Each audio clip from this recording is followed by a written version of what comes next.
Ya, assalamualaikum warahmatullahi wabarakatuh, teman-teman. Berjumpa lagi di channel Markas Flora Samarinda.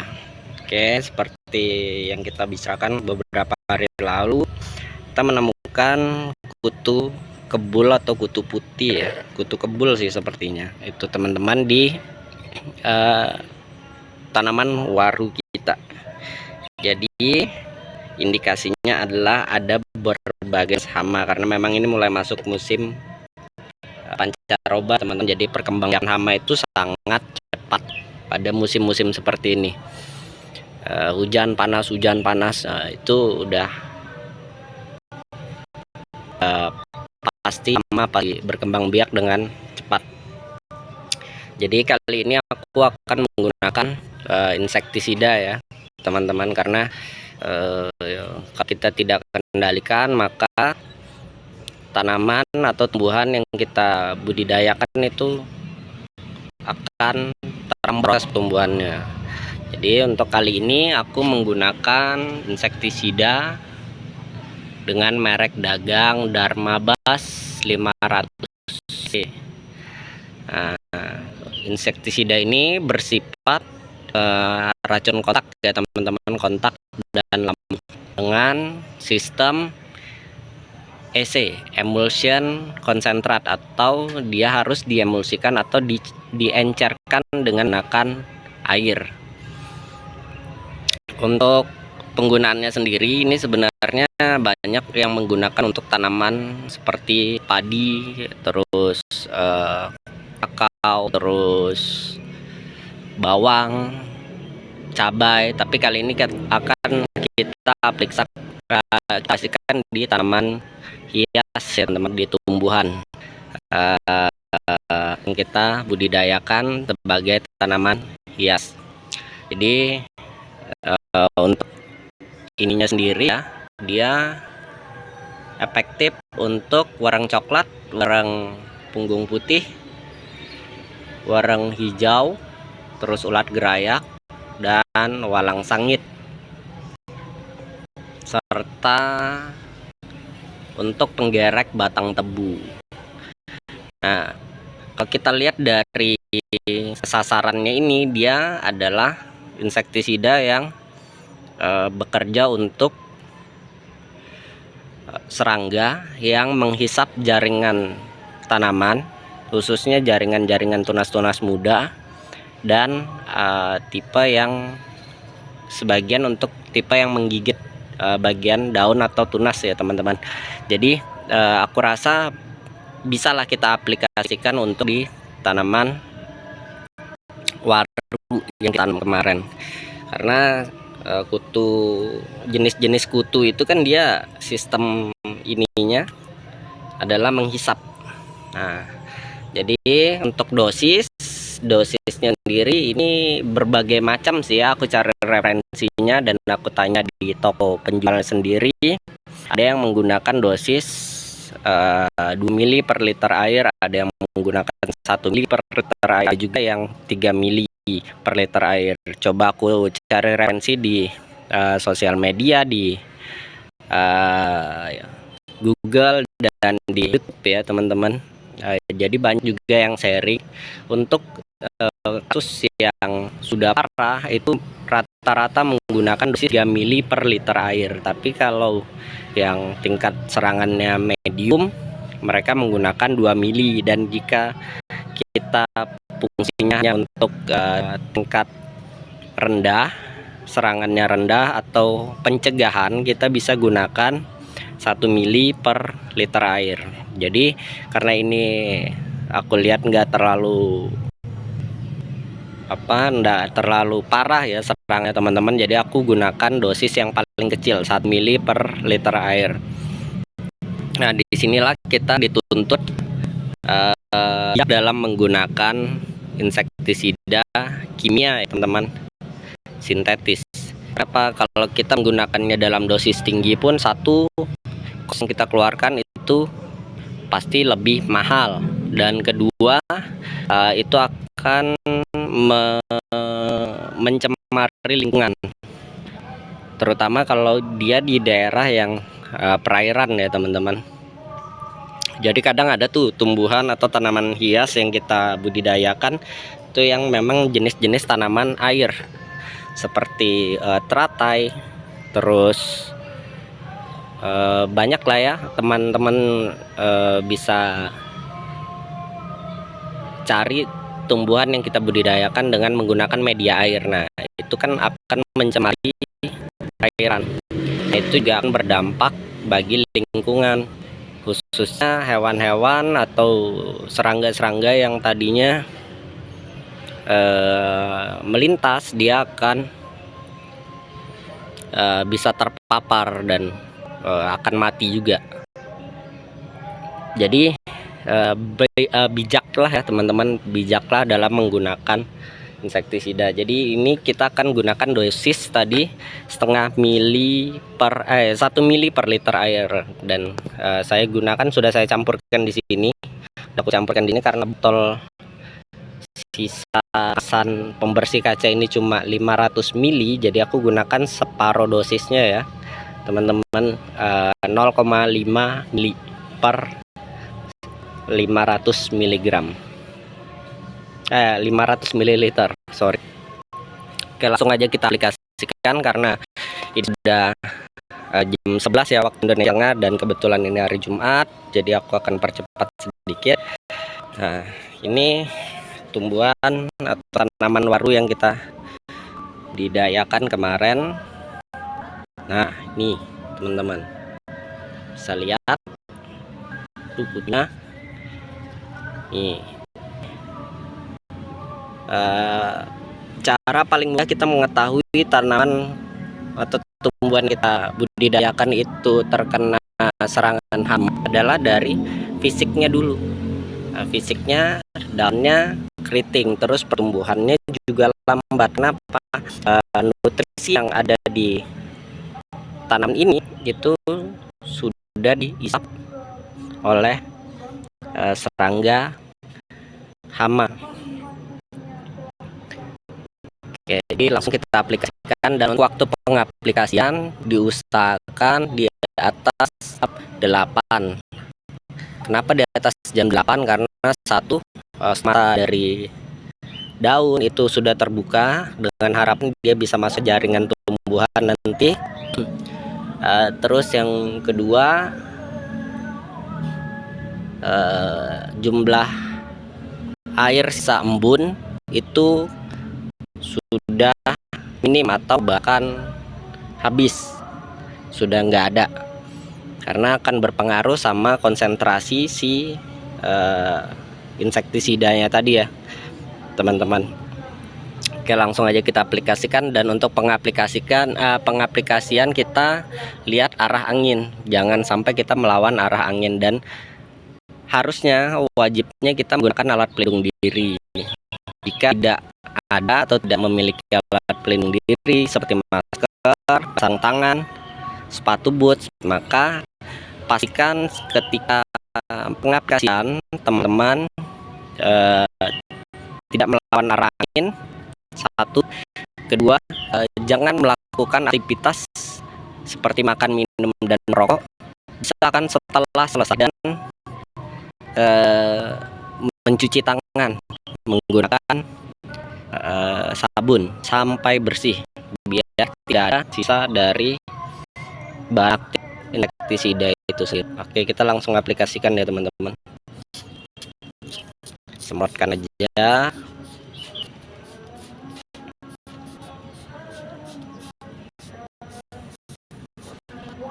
Semprot bawah-bawah daunnya juga kita semprot ya teman-teman.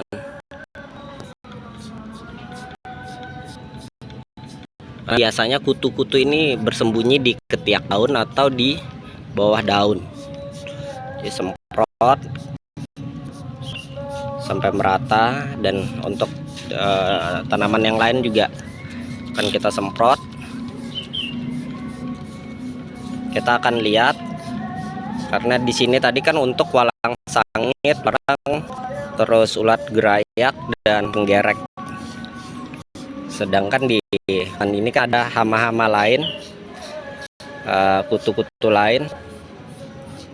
Kita akan lihat juga apakah dia bisa efektif untuk mengendalikan ya. Jadi tujuan kita di sini adalah pengendalian.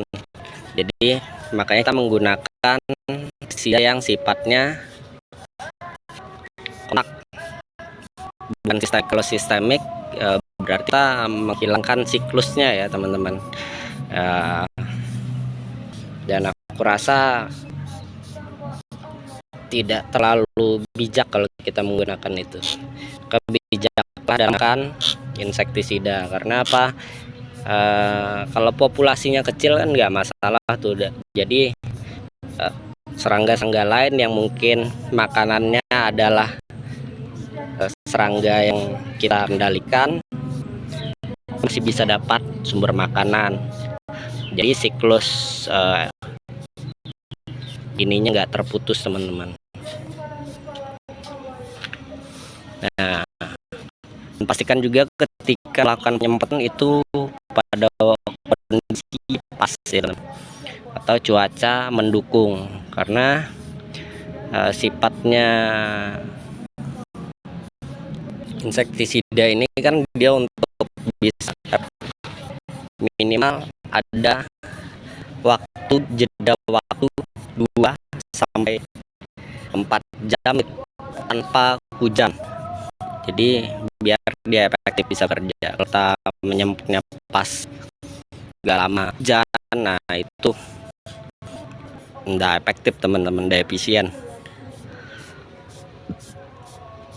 Ini akan kita aplikasikan ke semua yang kita tumbuhan yang kita tanam. Jadi sekarang aku sebutnya tanaman karena dia ditanam. Jadi ada perbedaan yang kadang teman-teman bilang apa, ada yang tanya apa sih bedanya tanaman sama tumbuhan. Jadi tumbuhan itu adalah semua jenis flora yang tumbuh dan hidup di muka bumi. Nah, sedangkan tanaman adanya adalah tumbuhan yang kita tanam atau kita budidayakan. Jadi itu perbedaannya teman-teman.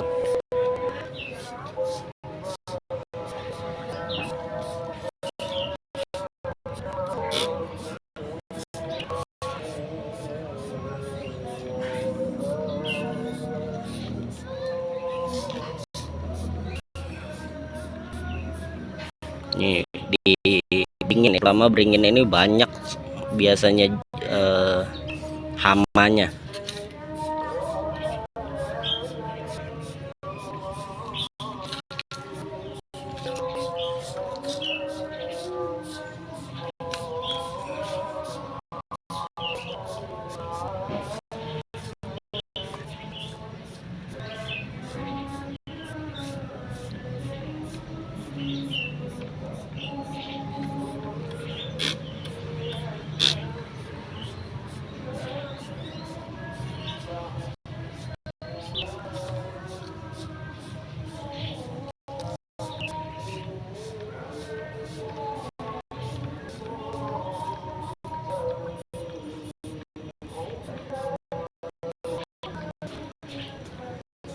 Jadi di persemaianku sang kita baru punya beberapa jenis tumbuhan yang sudah kita budidayakan atau kita tanam ya teman-teman. Kita baru punya beringin, karena beringin ini memang melimpah ruah di tempat aku di Samarinda ya teman-teman, melimpah ruah, dan ini dibiarkan aja tumbuh liar, kadang di tembok, di tepi jalan, di tepi park. Aku ambil daripada nanti dia juga di tempat itu ujung-ujungnya akan dimusnahkan. Jadi lebih baik aku ambil, aku tanam, karena beringin ini juga kan salah satu ya bahan bonsai atau bahan pendukung ornamen taman. Jadi di tempat yang tepat beringin ini akan tepat, dari tempat yang tidak tepat dia akan tanah atau di apa namanya, di pangkas ya teman-teman, ditebang. Jadi sayang lah, mending kita e-sport, kita selamatkan dia. Nih jadi kita baru punya beringin Ficus Benyamin ya, terus ada Waru Varigata, Hibiscus stilesius Varigata, terus kita punya warokal, sama tuh aku dapat dari pinggir jalan juga, itu sama Hibiscus stilesius. Terus kita punya anting putri Rictia religiosa, kita punya ini Sakura micro. Aku pak nama ilmiahnya ya, nanti kita coba review di video selanjutnya. Kita akan review persatu. Ini ada sancang Varigata, Premna microphylla varietas Varigata. Ini aku udah ambil dari stek pucuk ya teman-teman, dari stek pucuk ukuran segini kecil. Sekarang udah ya lumayan lah. Ini akan kita jadikan indukan dulu. Terus kita punya ada Wijaya Kusuma, terus bawang-bawangan, semua akan kita aplikasikan.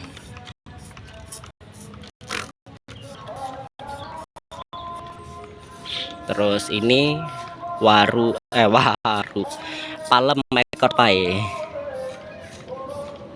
Ini juga aku dapat bibitnya di jalan, kayak aku manfaatkan yang ada di alam ya teman-teman, di sekitar lingkungan yang itu tadinya dibuang-buang aja atau dibiarin. Jadi ya aku pungut, aku semai, dan ini sudah umur 1 tahun. Ada yang 1 tahun, ada yang baru mungkin sekitar 7 atau 8 bulan. Yang kecil-kecil ini rasanya 7 atau 8 bulan. Yang sudah gede-gede ini, agak gede ini sudah 1 tahun. Kenapa masih ukurannya segini? Karena memang media terbatas ya teman-teman. Dan di tempat aku sendiri, media atau tanah yang aku punya itu kurang terlalu bagus. Jadi aku menggunakan media olahan, dan itu kan harganya lumayan ya teman-teman. Jadi untuk sementara aku belum sanggup untuk mengganti semua medianya ini. Nantilah bertahap kita akan ganti, karena untuk media yang bagus itu kosnya gede ya. Untuk informasi aja untuk teman-teman yang nonton, di sini di Samarinda ya khususnya, tanah di sini sifatnya asam, dominan asam, dan teksturnya liat. Jadi agak susah untuk tanaman atau tumbuhan bisa hidup dengan bentuknya. Harus kita gunakan media yang lebih baik untuk pertumbuhan yang lebih baik. Teman-teman, sementara itu aja yang bisa aku upload, aku bisa berbagi kali ini. Kita akan lanjut nanti di video-video selanjutnya yang kita seputar tanaman, dan aku akan lengkap ya, aku usahakan lengkap per nama. Jadi dari nama ilmiahnya, dari nama lalannya atau sebutan yang biasa kita sebut, terus kegunaannya untuk apa, dan lainnya lah akan aku coba berbagi sedikit-sedikit ilmu yang aku punya. Dan kalau ada teman-teman yang punya ilmu lebih atau pengetahuan tahun lebih tentang jenis-jenis tumbuhan atau tanaman yang aku review satu persatu, nanti bisa bantu ditambahkan ya teman-teman di kolom komentar. Oke, aku cukupkan dulu karena memang sudah mendekati sholat Jumat. Jadi aku cukupkan video sampai di sini. Terima kasih untuk teman-teman yang sudah menonton. Terima kasih juga untuk teman-teman yang sudah mau menyempatkan singgah di channel aku. Mudah-mudahan apa yang aku bagikan ini bermanfaat untuk teman-teman ya. Oke, salam pelestari, salam budidaya, salam Markas Flora Samarinda. See you next video.